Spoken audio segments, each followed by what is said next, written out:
Ang kwentong ito ay hango sa totoong buhay. Karanasan ito ni Timoy. Taong 1958, tawagan Samar.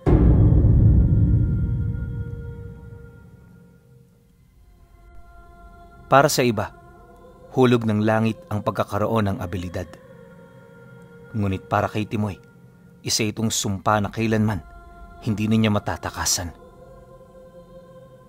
Panaginip ang pangunahin niyang kalaban, kung saan sa bawat pagpikit ng kanyang mga mata, nakakasilay siya ng mga pangyayaring parang naganap talaga.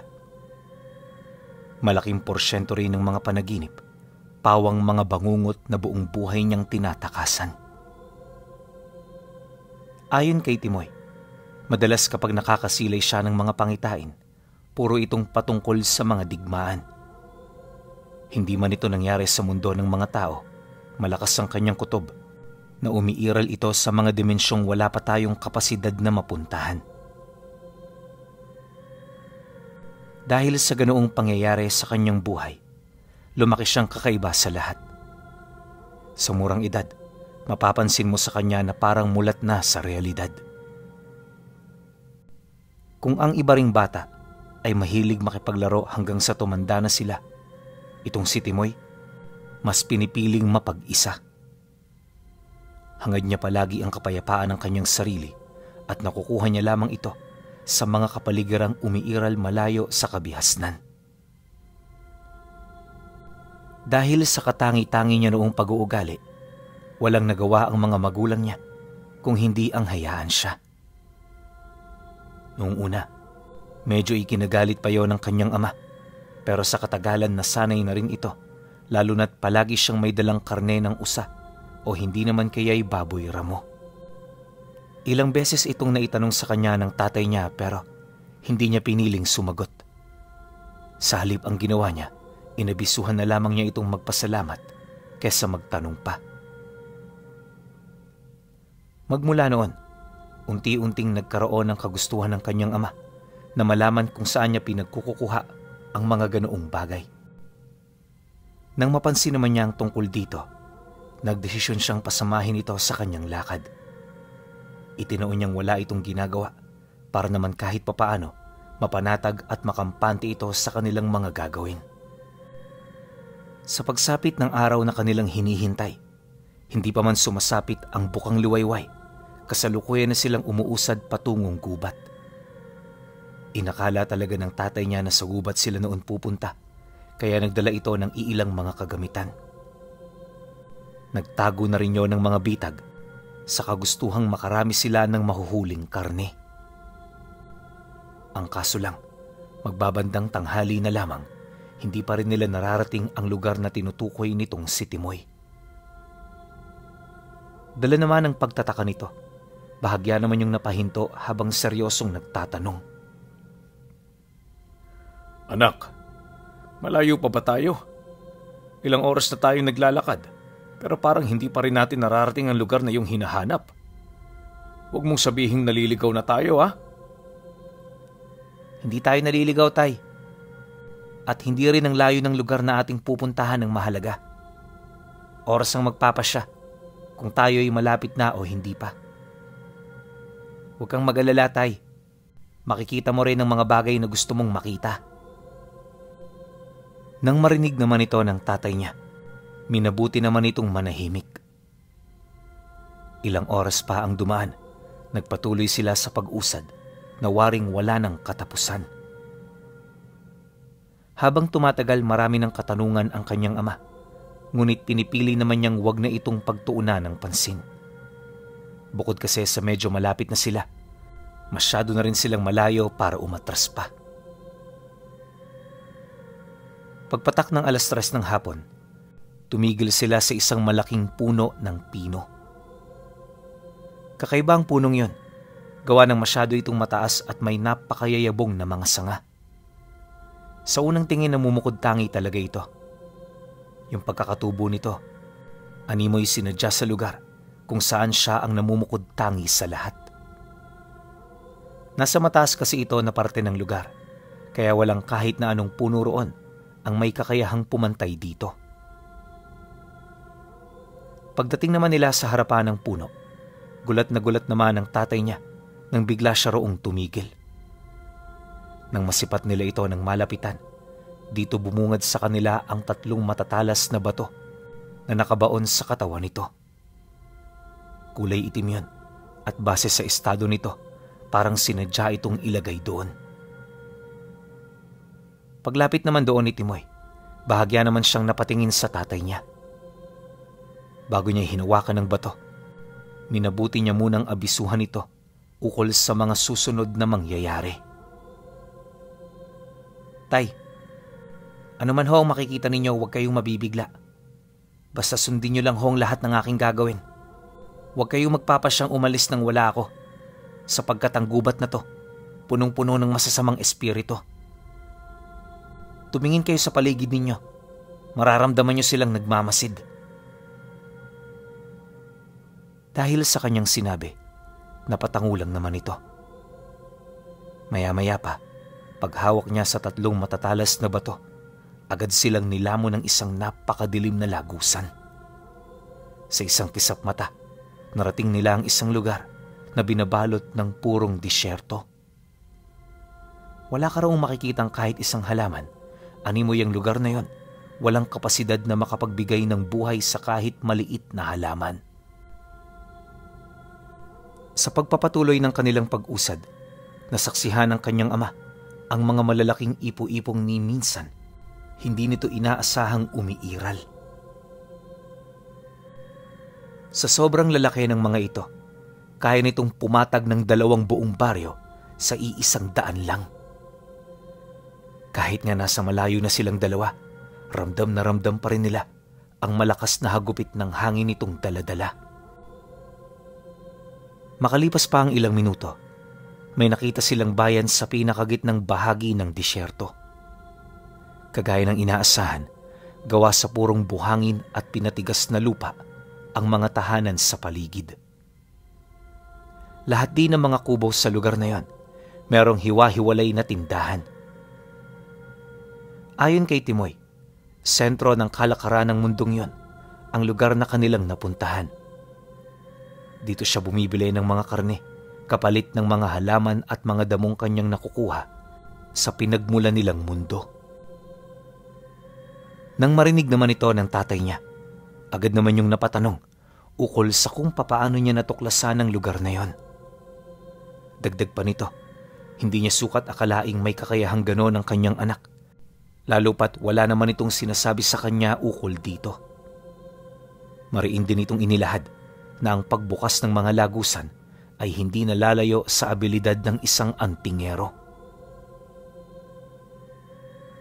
Dahil sa sinabi nito, wala naman siyang nagawa kundi ang umamin. Matapat niyang ikinuwento ang lahat upang magawa nitong maunawaan ang nangyari noong mga panahong siya ay musmus pa lamang. Base sa kwento ni Timoy, namulat siya sa ganoong mundo noong 2 anyos pa lamang siya. Ang naging susi niya rito ay ang pagpapakita ng gabay niya na tinatawag niyang tala sa umaga. Hindi malinaw kay Timoy kung paano siya nagkaroon ng ganoong gabay, basta ang bulong nun sa kanya, isa siya sa mga napili. Nabanggit din niyang isang mataas na uri ng anghel ang kanyang gabay na nagniningning sa kahit na anong klase ng panahon. Kahit milya-milya rin ang layo mo rito, matatanaw mo ang dakila nitong liwanag. Nabanggit pa ni Timoy na dahil sa gabay niya, marami na sa mga nilalang saang mangdako ng dimensyon ang nakakakilala sa kanya. Normal man siya pagdating sa pinagmulan niyang mundo, hindi ganon ang turing sa kanya ng mga dimensyong napupuntahan niya. Ilang minuto pa ang lumipas, isa-isa nang nagsidagsaan ang mga nilalang na may iba't ibang anyo. Karamihan sa mga ito kulay kayumanggi, patunay na napagbagayan na nila ang kapaligirang kanilang pinagtitirhan. Habang nakikipag-usap din ng mga ito sa kanya, ramdam niya ang matinding pagkamangha ng tatay niya, buhat sa kakayahan niyang maiwika ang dialekto nitong ginagamit. Hindi nagtagal, kagaya ng inaasahan, binigyan sila nito ng tig sa 10 kilo ng karne ng usa at baboy ramo. Pagkatapos, taus-puso naman siyang nagpasalamat. Pag-alis nila sa lugar, agad nilang binaybayang daan patungo sa karatig bayan. Nang marating nila ito, mas lalo pang namangha ang kanyang ama dahil sa napakaraming kakaibang bagay na kanilang nakita. Hindi usong kabayo doon dahil lahat ng transportasyon sa ere na dumaraan. Hindi rin mahulugan ng karayom ang mga bulwagan na animoy naghahatid sa mga nilalang sa iba't ibang destinasyon. Tay, maligayang pagdating sa lugar ng mga urumaktaw. Sila ang namumuno sa mundong ito at sila rin ang sentro ng lahat ng kalakaran. Kilala ko rin ang hari rito, ngunit ipagpaumanhin ninyo sapagkat hindi pa itong panahon na kayo'y magkausap. Pagkasambit naman niya ng mga kataga, inikot niya lang doon saglit ang kanyang ama bago sila pumanhik sa bulwagang magdadala sa kanila pabalik sa mundo ng mga tao. Hindi naglaon. Nang makabalik na sila, laking gulat na lamang ng tatay niya nang mapansin itong parang hindi man lang tumakbo ang oras. Yung paligid kasi, parang hindi man lang nagbago. Dahil dito, agad naman niya itong ipinagtanong sa kanyang anak at dito nga niya nalaman na minuto lang ang umusad magmula noong pumasok sila sa ibang dimensyon. Labis itong nakapagtataka para sa tatay niya dahil kung hindi ito nagkakamali, inabot ng mahigit 10 oras ang kanilang pananatili roon. Lumipas pa ang mga araw, tuluyan na ngang nagbago ang paningin nito sa kanya. Kung dati palagi siya nitong sinisita, ngayon, hinahayaan na lamang siya nito sa mga kilos niya. Kapag umuwi rin ito galing trabaho, paulit-ulit siya nitong tinatanong ukol sa mga kakayahan niya. Nabanggit din ito kung may kakayahan siya pagdating sa panggagamot at kung ano-ano pa. Nang marinig naman ni Timoy ang mga tanong ng kanyang ama, matapat naman niya itong sinagot. Tay, may kakayahan ako sa panggagamot, pero hindi yun katulad ng mga dalubhasang manggagamot dito sa ating lugar. Mababaw ang karunungan ko pagdating sa ganyang larangan, sapagkat nakatuon ako sa pakikipagkombate. Batid ko kasing sa panahon ngayon, ito ang kailangan natin, higit sa kahit na anong bagay. Dahil sa kanyang sinabi, wala naman itong nagawa kundi ang sumang-ayon. Naisip din naman kasi nito na may punto ang mga bagay na kanyang sinasabi. Hindi rin kasi kayang maipagkaila ng tatay niya na maraming masasamang loob sa lugar nila. Isa yun sa mga rason kung bakit matindi ang ginagawa nilang pag-iingat kapag sila ay pumupunta sa sentro ng baryo. Gayunpaman, sa kabila ng ganong banta mula sa mga taong kababaryo lang din nila, hindi nila ito gaanong pinagtuunan ng pansin. Ni minsan, hindi rin sila nag-isip ng kahit na anong problema hanggang sa dumating ang araw na binugbog at pinagtulungan ang tatay niya. 3 araw itong nawala at nung matagpuan ito ng mga magsasaka, wala itong saplot sa katawan, nakabitay ang 2 kamay at halos hindi na makilala. Magdadalawang araw na rin itong patay, kaya yung katawan nito dinadapuan na ng iba't ibang insekto. Pagsilay naman doon ni Timoy, pakiramdam niya unti-unting gumuguho ang mundo niya. Di man sila gaanong malapit ng kanyang ama, napakarami nitong ginawang mabubuting bagay para sa kanilang pamilya. Dahil sa pangyayari, hinayaan niya muna ang mga tao na mag-imbestiga.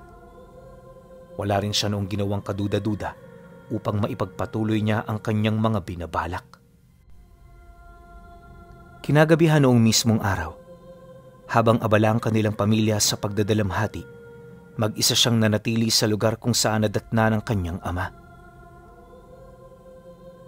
Bagaman napakadilim at maraming insektong pumuputakte sa kanya, hindi niya ito gaanong iniinda. Pakiramdam nga niya, Naging manhid na ang buo niyang katawan. Sa pagpapatuloy ng kanyang pananatili roon, walang patid ang pag-aalala niya sa mga masasaya nilang alaala. Habang niyayakap siya ng mga memoryang yon, pilit namang dumadaloy sa kanyang mata ang luhang hindi niya pa kayang pigilan. Di nagtagal, unti-unti na ring nabalot ng galit at puot ang kanyang puso. Isang bagay na lang ang nais niyang mangyari, at yun ay walang iba kundi ang makapaghigante. Nang maramdaman naman ito ng kanyang gabay, lumabas ito sa kanyang katawan nang hindi na humihingi ng permiso. Pagkalat ng liwanag nito sa buong kalupaan, unti-unti naman itong ikinipot ang kanyang pakpak habang dahan-dahang lumuluhod sa kanyang harapan. Pagyuko ng ulo nito, tahimik lang naman siya nitong pinakiramdaman. Ilang minuto pa ang lumipas, bahagya naman siyang napasilay sa kanyang gabay matapos niyang mapansin ang pagkawala ng matindi nitong liwanag sa buo nitong wangis. Unti-unti itong napalitan ng kadiliman hanggang sa makipag-isa na ito sa karimlan. Pag-angat naman ng ulo nito, seryoso naman yung nagwika sa kanya ng, "Ako ang anghel ng tala ng umaga. Ang kapangyarihan ko nakadepende sa puso ng aking pinagsisilbihan. Sabihin mo, Panginoon, ano ang iyong inaasam sa mga sandaling ito?" Nang marinig naman niya ang sinabi nito, galit na galit naman siya roong tumitig habang siya ay seryosong nagsasalita.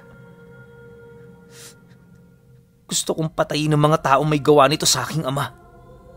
Kung kinakailangan kong maging demonyo sa mga paningin nila, gagawin ko to ng walang pag-aalinlangan." Pagkasambit naman niya ng mga katagang yon, biglang nalagas ang lahat ng balahibo ng kanyang gabay. Ang dating maningning at napakaganda nitong pakpak, biglang naging karumal-dumal sa kanyang paningin. Nag-iba rin ang husto ang itsura ng kanyang gabay, sa puntong hindi niya na ito makilala. Kung dati para itong anghel sa kalawakan, dahil sa maningning at maputi nitong buhok at pakpak. Ngayon para na itong demonyo, buhat sa pagkakaroon nito ng sungay na may maliit na apoy sa dulo. Wala rin itong baluti, animoy maihahalin tulad mo ito sa isang nilalang na nasa kailaliman ng impyerno. Namumula na rin ang mga mata nito, tapos pagilid na ito kung kumurap. Nang may sakatuparan na nito ang pagpapalit ng anyo, may ibinigay ito sa kanyang kulay dilaw na bilugang bato. "Lunukin mo. Sa gayong paraan makukuha mo ang kapangyarihang hinahanap mo. Huwag mong alalahanin ang mga albularyo at dibino, sapagkat maging sila man, walang kakayahang tumalo sa bago mong taglay na kapangyarihan. Humayo ka. Ipalaganap mo ang lupit ng pusong nagdadala ng matinding puot." Matapos naman itong makapagwika, bigla na lang itong naagnas hanggang sa tuluyan na itong maging abo. Paglaho naman ng nilalang, nilulon na rin ni Timoy ang batong ibinigay nito. Sa isang iglap, lahat ng kanyang pandama biglang tumalas. Yung pandinig niya, kahit ilang kilometro na ang layo ng isang insekto, rinig na rinig niya pa rin. Tumatagos din sa mga puno ang kanyang paningin. At kahit ang malawak na unibersong nasa labas ng mundo, nakakaya niyang masilayan. Napansin din niyang lumakas ng husto ang kanyang katawan, sa puntong kaya na niyang dumurog ng bato gamit lamang ang kanyang kamay. Dahil sa pagtaglay niya ng ganoong abilidad, muli niyang tinanong ang kanyang gabay ukol sa mga indikasyon na nahanap na niya ang mga taong salarin sa pagkawala ng tatay niya. Nang marinig naman ito ang kanyang sinabi, Agad naman yung nagsalita para mapagbigyan ang kanyang mga kahilingan. Walang indikasyon kang makikita. Kutob mo ang magsasabi sa iyo kung natukoy mo na ang mga taong hinahanap mo. Nasa baryo lang sila, Panginoon. Kaya pag-igihan mo ang pagsusuri sa mga taong iyong makakasalamuha.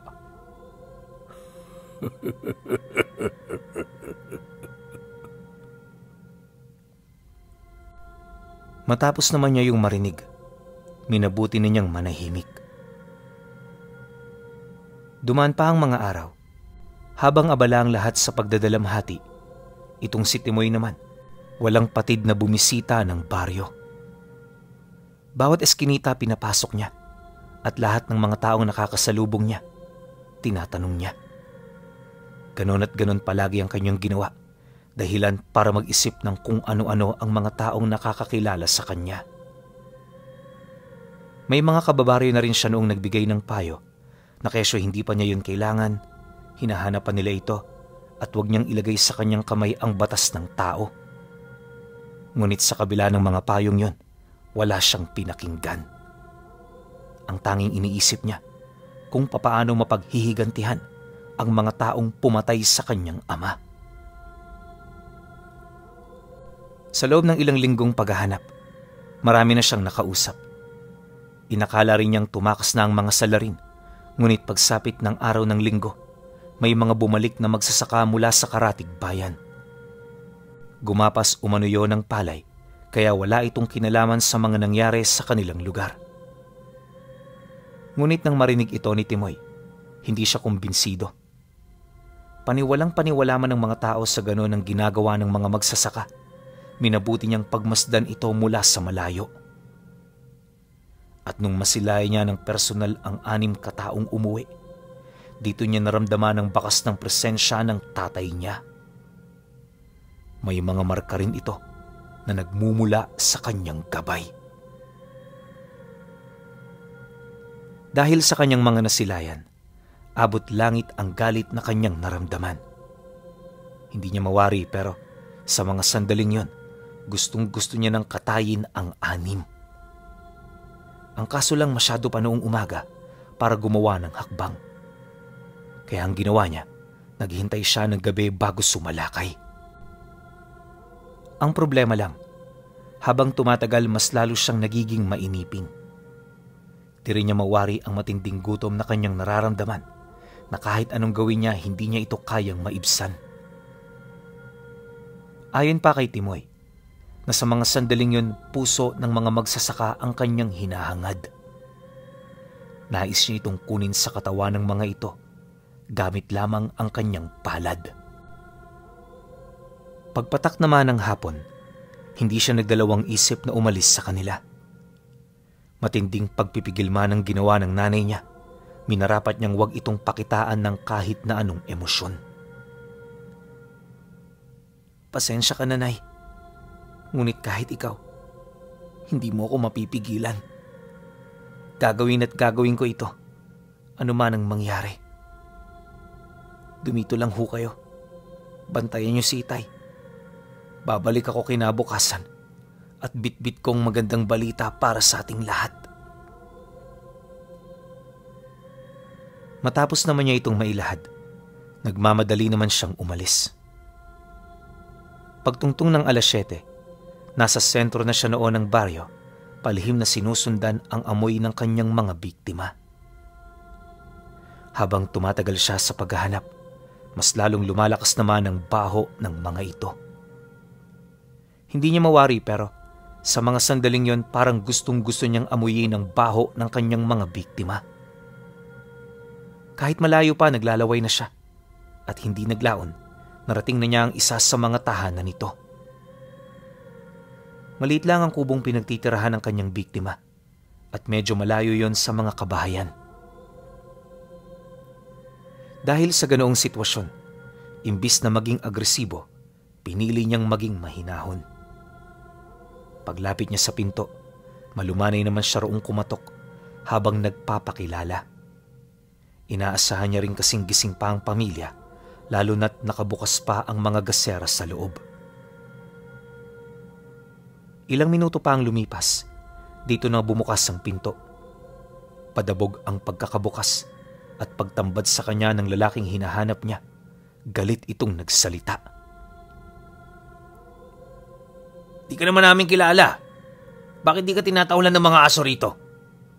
Tsaka ano bang pakay mo? Di mo ba nakikitang gabing-gabi na?" Pagkasambit naman ito ng mga kataga, tinangka naman itong isarado ang pinto. Ngunit bago pa man siya masaraduhan, nagawa niya itong mapigilan. Sa puntong yon, purong galit na ang nanaig sa kanyang katawan. Pagtitig naman niya sa mukha nito gamit ang nanlilisik niyang mata, nanginginig naman siyang sumagot dito ng, "Hindi man lang ba kayo naawa sa aking ama? Sabihin mo, ano ang huling salita niya bago siya pumanaw?" Ha? Baliw ka na ba? Wala akong alam sa sinasabi mo. Lumayas ka na rito, baliw!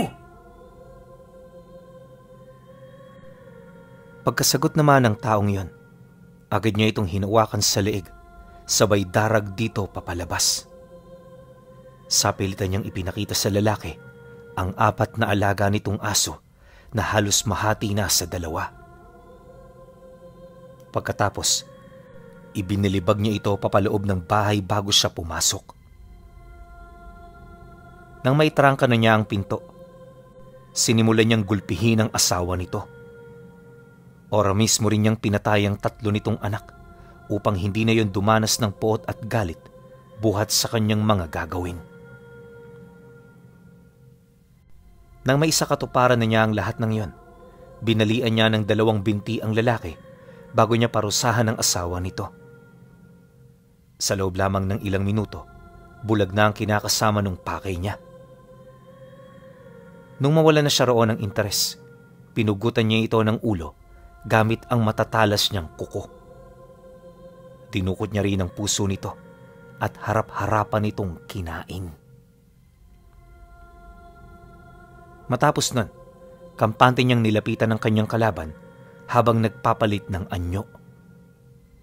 Pagsilay nito sa wangis na ibinigay ng kanyang gabay, halos mawala naman ito sa kanyang sariling pag-iisip.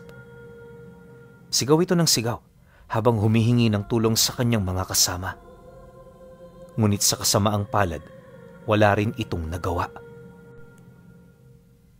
Bago ito tuluyang paslangin ni Timoy, matinding paghihirap ang pinagdaanan nito sa kamay niya. Di pa siya nakontento, buhay niyang dinakot ang puso nito. Habang bumabaon sa balat at tadyang ng lalaki ang kanyang kuko, matinding sakit ang pinagdaanan nito. Pagdikit naman ng kuko niya sa puso nito, dito niya na yun sapilitang hinugot hanggang sa tuluyan niya na itong nakuha.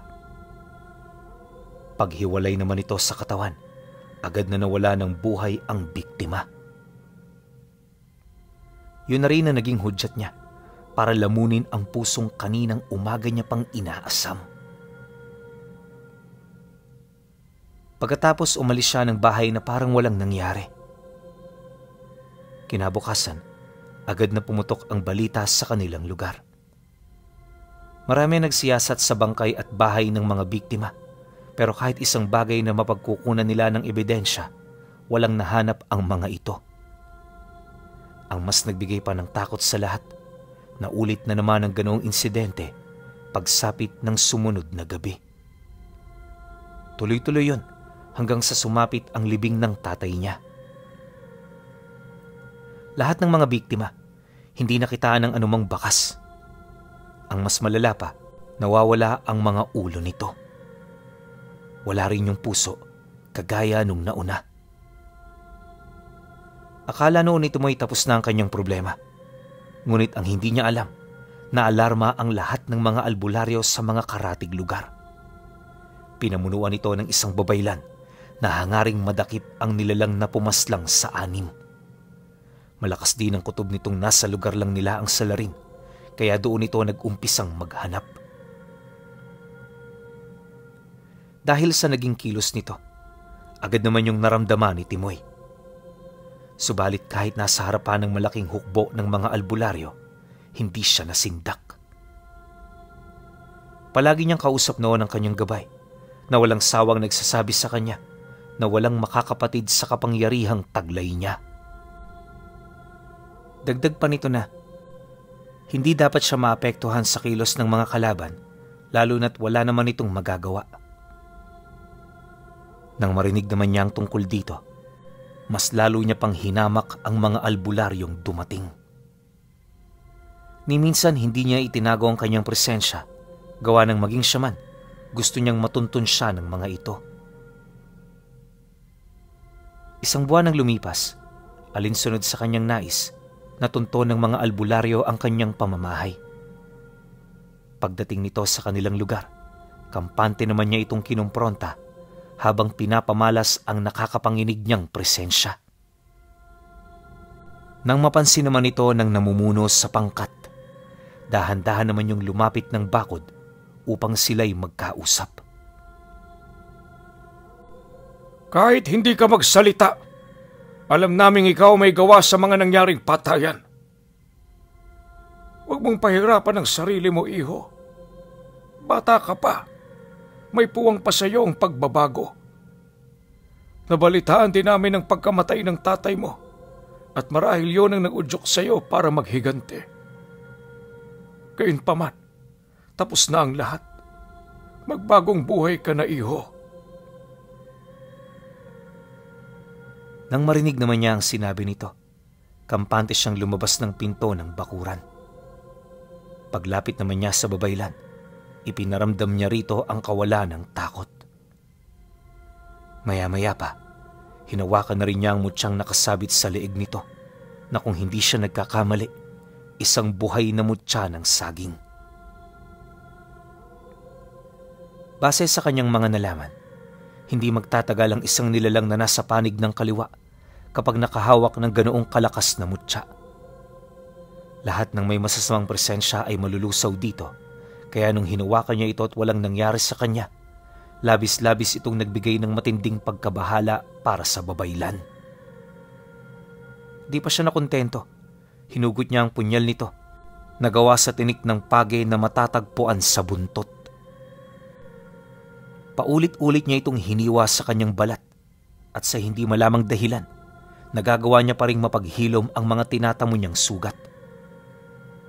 Matapos nun, ibinalik niya ito sa lalagyan ng babaylan, sabay wika roon ng, "Hindi niyo ako kakayanin. Kung ipagpipilitan niyo ang inyong gusto, mamamatay lang kayo. Pero para hindi masayang ang inyong pagpunta, bibigyan ko kayo ng pagkakataon. Bawat isa, pahihintulutan kong atakihin ako gamit ang kanilang buong lakas. Kapag hindi niyo ako napatay, obligasyon yung respetuhin ang anumang pinaniniwalaan ko. Sa ganung paraan, makakaasa rin kayong hindi ako papaslang ng mga taong wala namang kasalanan." Nang marinig ito ng babaylan, agad itong nagbaba ng utos. Para mas formal ang kanyang hamon, 3:00 ng hapon nila ito ginawa. Siniguro rin nilang malayo ito sa baryo upang walang makialam. Noong una, kampante ang mga antingero na madali siya nitong mapapaslang. Pero nung nagsimula na, naramdaman nila ang hindi maipagkakailang kapangyarihan ni Timoy. Hanggang sa nagwakas din ang kanyang hamon, walang nagtagumpay na makapaslang sa kanya kahit ang babaylan man. Matapos nun, alinsunod sa usapan, ginalang ng mga ito ang kanyang nais. Umalis na rin yon at kailanmay hindi na bumalik pa. Magmula noon, wala nang nakapatid sa kapangyarihan ni Timoy sa kanilang lugar. Hanggang kamatayan niya, dala-dala niya ang kanyang kapangyarihan na ibinigay sa kanya ng anghel na gabay na tala ng umaga.